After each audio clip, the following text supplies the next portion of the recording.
Welcome to Season 2 of Thread Talks. My name is Kadesh Handy. I'm an industrial designer, part of Twinery.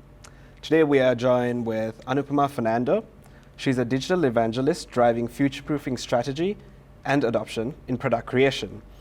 She gives leadership to digital initiatives focused on elevating how products are ideated and made and sold today. In her previous role at MAS, she was instrumental in setting up new business models for digitally native brands. Welcome, Anu. Hello. How would you describe what you do on a daily basis? So I look at how you can use technology to really elevate the way that we do research, design and development and sell product today. And how did you get started at MAS and how long have you been here? Almost 7 years ago as a business analyst in HR. Okay.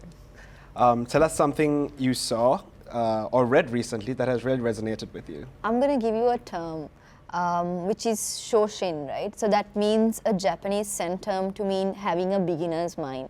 So what it means is even though you are a master at something, when you're approaching a new project or whatever, you're going with an open mind, staying curious, just as a beginner would do. So being fresh in the game, as you would say. Yes, and I think that's very important for innovation. And my next question is, how important is it in our industry to continuously be innovative and stay relevant? I think it's very important, right? And I think the key to do that is, staying curious and knowing that you don't have all the answers and the answers are out there, even with people or, somewhere else. So being open to that, shoshin, practice that. And how important is unstructured time in your role? Very important. I think some of the best ideas that I'm proud of have not come to me while I was at a meeting, right? It's when your mind is at idle. That's how that works. So when you're unproductive, right, your mind kind of looks at your unsolved problems. And I think if you're hopping from meeting to meeting, it's tough to be creative. And as a woman in STEM, leading the field, what do you see as a barrier for women who want to enter into STEM? Well, I think it's not, if you're in the right organization and you have the culture to support you, I don't think it's in that, right? I think your barriers are in the way that you brought up, right? What you've been cultured or what you were taught to be right and wrong, right? How your choices are made. So I think once you're brought up and you're in the job market, which way you go is not up to you because it's based on, what choices you've made in the past. So I think it's coming from your early days of childhood. So what do you think are the key factors that attract women into STEM and into joining the technology field? I think it's to do with your early days of childhood, right? How you're brought up, your kind of education. And it starts all the way from kindergarten, right? If you're in a playgroup and what kind of toys girls and boys are given.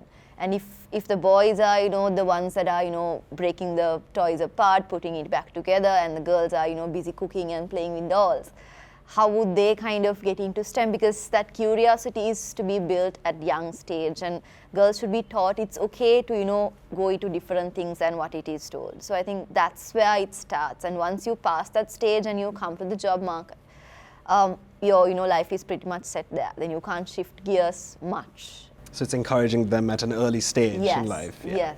Yes.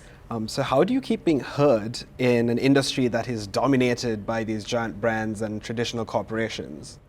I think as long as you bring in something valuable to the table, you can always be heard, knowing you know how to and when to kind of, voice your opinion. Okay. Tell me what your thoughts are on technology and how you think they are changing the apparel space. I think technology is going to really look at solving some of the biggest problems of apparel, right? So apparel industry is one of the largest pollutants in the world. And I think technology can really help change that. So what I mean by that is I think with technology, you can look at, okay, how do I aggregate data, right? And how do I use that data to make decisions, right? Looking at end-to-end connectivity. So if my systems are connected and I have, visibility into how my supply chain operates as a brand, right? I can have access to my sales data, and I have, understanding of how our stocks are at the warehouse and in transit. That way, when I combine all of that, I can really, reduce the waste it creates, right? So I think access to that data is the very first step to taking an action for change. Because if you really want to improve your return rates or have less waste going back to landfill, you first need to come to terms with what's happening today and understanding that. Then you can take action on that. And there seems to be a lot of moving parts in your role of having to deal with various segments. What kind of problems are you trying to solve, and how do you think they're going to impact the industry and in turn our lives? Okay, so one main problem that I'm trying to solve is how do we really use digital twins for rapid prototyping, right? And make sure those digital twins accurately represent a product that is physically made. Today, in today's context, it's about digital twin converted to a physical product and consumed physically, right? Until metaverse hits us at scale. So I think the biggest challenge is how do you really make sure your digital twin is visually and technically accurate, and then I feel once done right, it's going to change the way that we produce and sell garments. What role do you see AI playing in the future of apparel production and design development? I think AI will play many roles in this, right? But I think one thing that I can say it's very interesting is helping you validate your product ideas and improvements, right? Let's say, what if there was a way that you can, really look at the AI kind of, collects all your historic data, looks at your sales data as of now, then combines it with kind of, social media reactions, consumer reviews, right? And really helps you use that data to see how my new ideas would perform, right? Imagine if I have two options to go forward with, and the AI can tell, okay, what are my chances of success by going with A versus B? And that really will reduce the amount of waste that's created due to overproduction or overselling. And so how do you think AI is going to change the space of retail and fashion retail? Right. So I think it'll change the way that we kind of discover and consume products, right? In terms of discovery, today we discover products on social media, right? We take ideas, we go to our websites and find it. But what if there was a way, much like Pinterest does it, right? You can upload an image and it can kind of populate the products which are similar by visually matching it across your favorite brand, not just any random brand, right? Think of personal shopping assistants or a virtual who knows your taste in fashion, who looks into different trends and curates products that's to your liking, so you don't have to go through different websites to do that. Recommending fit. I think it's happening today already. I think it'll scale as we go. And what is your definition of digital product creation? I would say it's a process of creating a digital twin, to simply say. So what is involved in digital product creation? What are the moving parts in this? So digital product creation works pretty much like physical product, right? What I mean by that is the inputs into a digital garment is same as your physical garment, because in the end, if you want to make sure your digital asset is as close as manufacturable as possible, it's visually and technically accurate, then your input data should be what you input your physical garment, right? Whether it's your body, what you call as an avatar in digital product creation, your patterns, your materials, so all of that is put in, and then you stitch it, you dress it, you simulate it, and you take it out in what you call as a rendering process, and then take it out as images, videos, turntables, and use it for your decision making. And in the digital product creation space, how do you execute craftsmanship? I think craftsmanship is more to do with your knowledge of a physical product, right?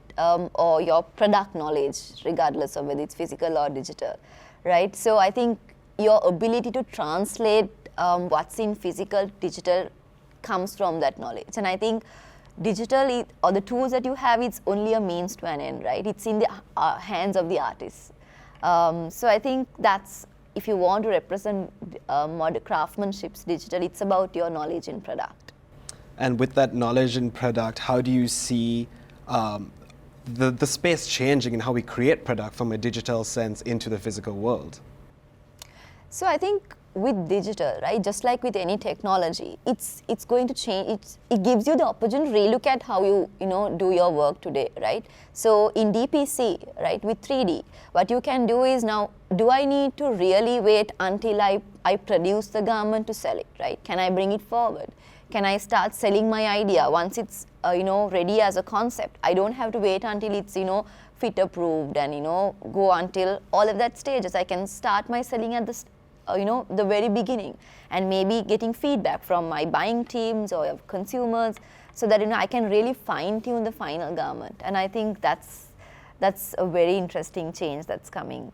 And with the ability to see the garment before it's even been created physically, it does include a lot of benefits of, timelines aren't as long as they used to be. There's a lot of wastage that's taken care of. So in this space of, seeing products that are out there and visually digital, how would fitting work? Right, so that's a very interesting question, Katish. So today, what we use DPC for is almost everything except fitting, right? Fitting is seldom used because of its intricacies. So fitting works for a basic product or a block-based product, right? Where you already know a large portion of your garment, it's just minor tweaks that you want to make. But to really unlock fit and do all rounds of fitting, technology needs to evolve a little bit more. Where it takes into account of soft bodies rather than hard bodies that we fit it on. So I think it needs to wait until that is ready for us to unlock fit across all products. But as of today, there are brands and there are products that's possible to do fitting in 3D. And there are standard scales that are being used in the general market that are used for fitting from small sizes and basic size runs. Do you think in the broader scale of things that fitting becomes more personal when the technology evolves? I think yes, I feel so too. I think with technology that will be even faster, right? Now, for example, let's say I can just take a picture of me, try it and see what it works and send my measurements, right? And then the product creation will start. I think about personalization, the trick is not in digital product creation, but the trick is being able to manufacture it, one piece per order. And why do you think this space and digital creation is getting a lot of attention right now? Well, so I think digital fashion was always around, right? At least in the last few years. But it became a buzzword, it became so popular only in last year.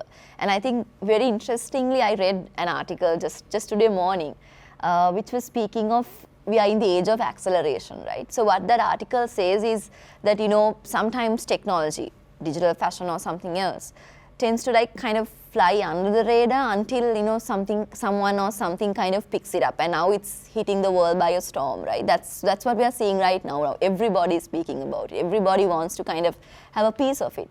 So I think it was that right timing, and then the fact that when technology hits, it's now in a stage of in general in a non-linear growth, right? So it's difficult to predict, it's even difficult to understand and comprehend of what that is. And I think that's what we are seeing right now.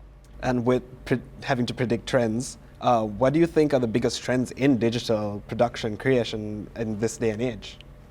I think biggest trend is, being able to take it all the way to consumer, right? You came up with your digital asset, you came up with it as a concept, and then you are taking it your fitting, your coloring, so all of that in the design development stage, right? But can I use that same digital asset and take it to, replace my physical photographs? And then I can take it to, social media or website, consumer testing. So consumers are also able to, use this asset and make decisions on that. And I think that's a big potential.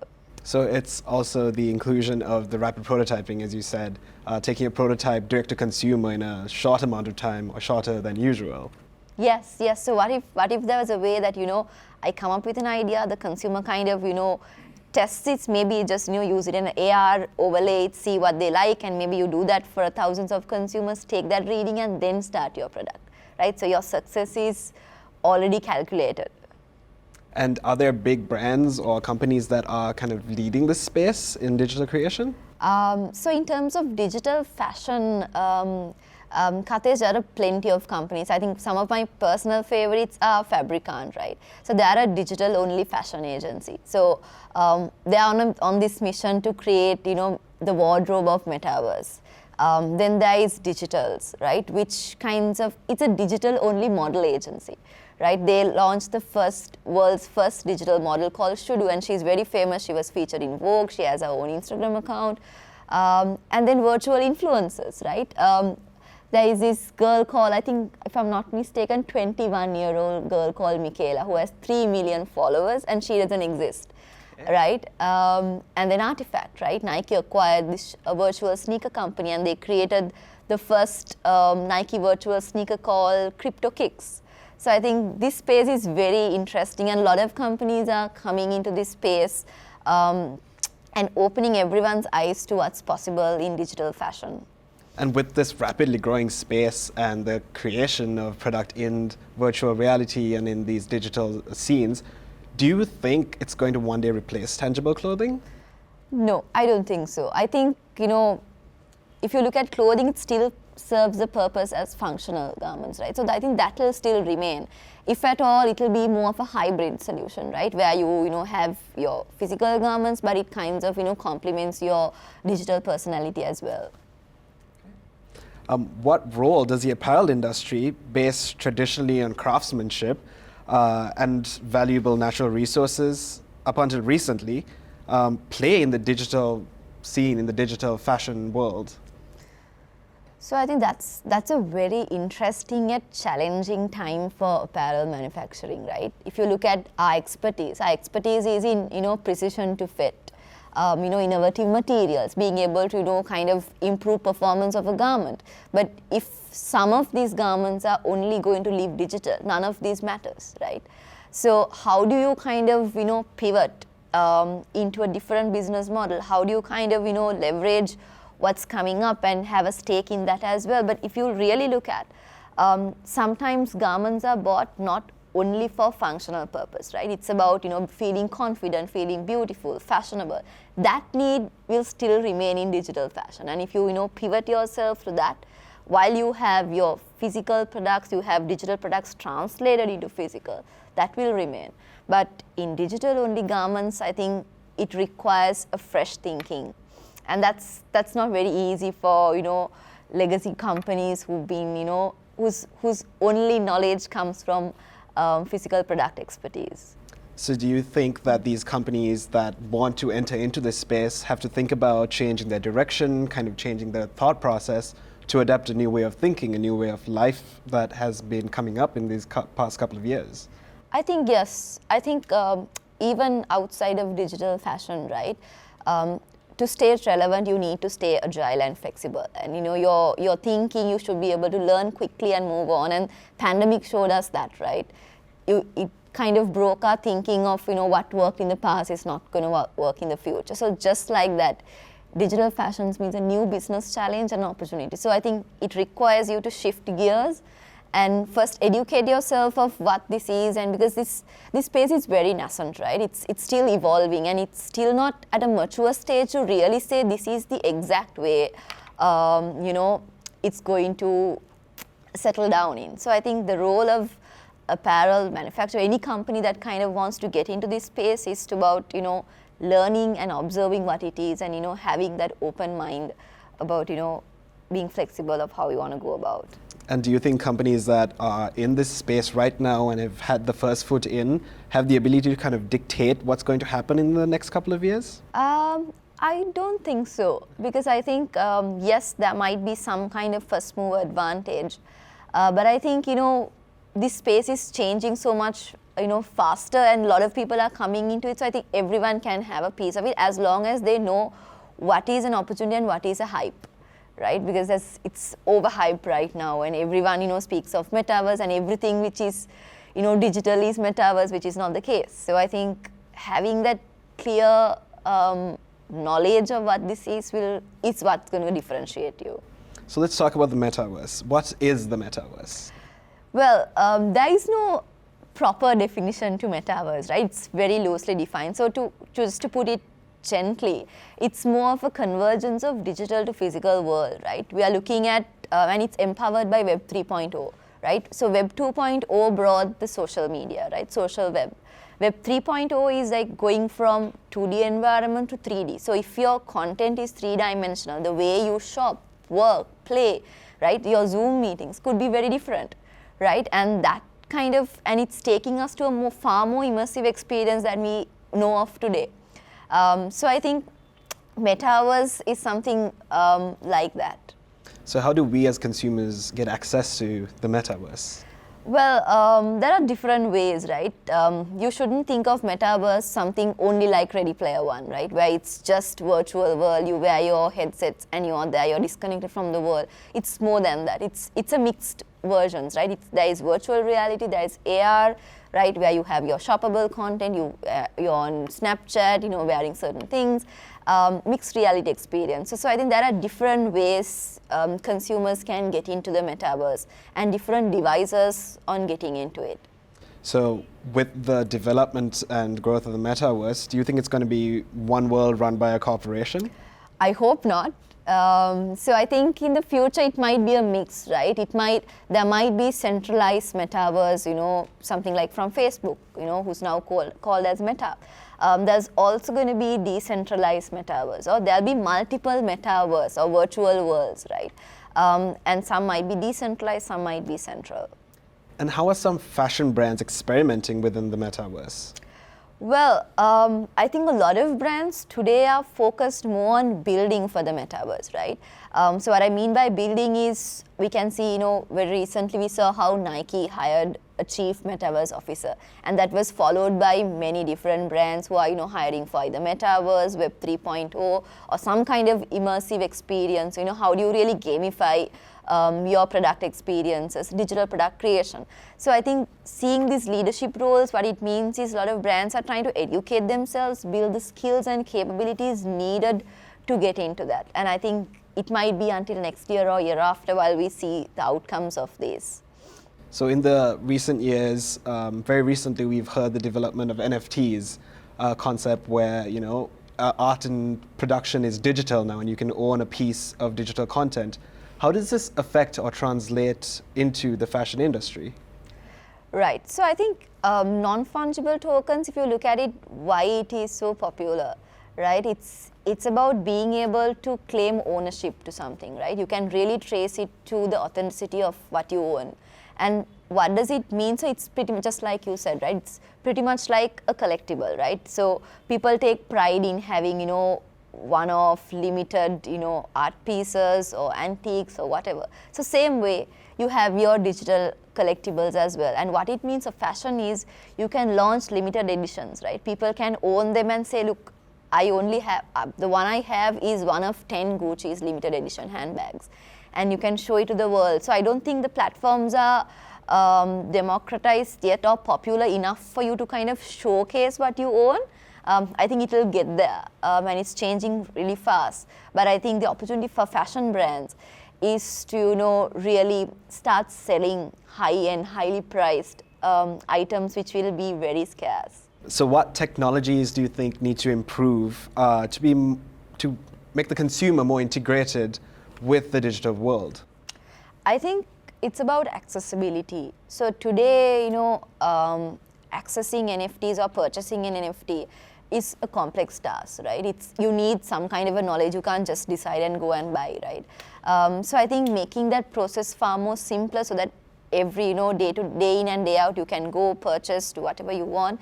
And that's number one. Number two is, I think, it's about how you experience it, right? You don't have the infrastructure yet, it's coming.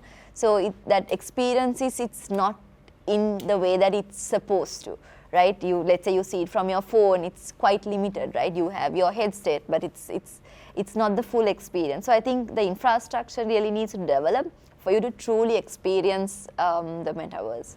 And with NFTs, and having it being a collectible and big brands making one-off pieces that you can collect digitally, how do you think that would impact the apparel industry that is more physical and these big brands that do work with physical manufacturers? I think that's a turning point for my apparel manufacturing as well, right? I don't see a future where all of the apparel would be digital, right? You still need physical clothing, but what if a good portion of your apparel and all your, trendy, fashionable, all of that is now digital. So I think apparel manufacturers also, as us as apparel manufacturers, right, need to rethink about how do you play in that area. Maybe it's about building new skills. You might have to, get into things that you don't know of, and start having a piece of that as well.